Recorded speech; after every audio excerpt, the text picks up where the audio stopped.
The call came on an ordinary Tuesday afternoon. David was standing in the narrow hallway outside his manager's office, staring at a framed company mission statement he had walked past for 8 years. The words talked about loyalty, growth, and family. He had believed in them once. He still wanted to. Inside the office, voices were low and careful. When his name was called, he stepped in, already sensing the end before it was spoken. They told him the company was restructuring. His role was being eliminated. They thanked him for his dedication and slid a thin envelope across the desk. It held a final paycheck and a list of benefits that would expire soon. David nodded. He shook hands. He said, "I understand," even though his chest felt tight. He packed his desk slowly, touching small things he had collected over the years: photos, a coffee mug, a sticky note with his wife's handwriting that said, "Don't forget lunch." He didn't know why that one hurt the most. As he walked out of the building, his phone vibrated. It was Emily. Her voice was breathless. "Dave, my water broke." For a moment, the world went quiet. Two life-changing moments collided in the same second. One door slamming shut, another bursting open. "I'm coming," he said, forcing steadiness into his voice. "I'll be right there." He didn't tell her about the job. At the hospital, the air smelled clean and sharp. Emily lay on the bed, her face pale, but glowing with a strength David had always admired. She squeezed his hand through each wave of pain, and he whispered encouragement while silently counting numbers in his head: rent, insurance, groceries, bills.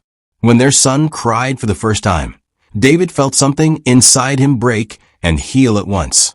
They named him Lucas. David held that tiny life against his chest, feeling the warmth, the weight, the responsibility. He promised him everything in a whisper no one else could hear. He promised protection, stability, a future better than his own childhood. That night, while Emily slept and Lucas rested in a clear plastic bassinet beside her, David sat alone in a chair by the window. City lights flickered outside. He opened his phone and stared at the termination email again. He let the tears come quietly. The weeks that followed were heavy. David woke early every morning, showered, dressed, and left the apartment as if nothing had changed. He didn't want Emily to worry while she was healing and learning how to be a new mother. Instead, he spent his days in libraries and coffee shops, submitting applications, rewriting his resume, making phone calls that often went unanswered. At night, he came home smiling, carrying groceries he calculated carefully, rocking Lucas while Emily cooked. He learned how to change diapers with one hand and hold hope with the other. But money runs faster than optimism. One evening, Emily found him at the kitchen table, staring at a stack of bills he thought he had hidden. She didn't raise her voice. She didn't panic. She sat beside him and placed her hand over his. "Why didn't you tell me?" "I wanted you to focus on the baby," he said. "I wanted to fix it before you had to worry." She leaned her head against his shoulder. "We're a team," she said softly, "even when it's hard." That night, they cried together. Not out of fear alone, but out of exhaustion. Out of the pressure to be strong when strength felt thin. David took any work he could find. Night shifts. Temporary jobs. Deliveries in the early hours while the city slept. He learned the quiet roads and the tired faces of people like him. People trying to hold life together one paycheck at a time. Some nights, he came home just as Emily was waking up to feed Lucas. He would kiss them both, sleep for an hour, then wake again to do it all over. There were moments he almost broke. Like the day he overheard coworkers laughing about people who couldn't keep their jobs. Or the time his card was declined at the store and the cashier avoided his eyes. Or the afternoon he sat in his car, gripping the steering wheel, wondering if effort was enough. But then there were moments that saved him. Lucas's first smile.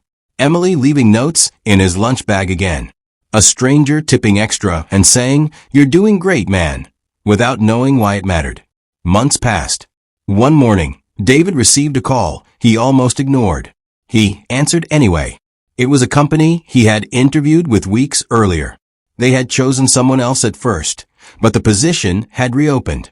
They remembered his patience, his honesty, the way he spoke about responsibility. They offered him the job.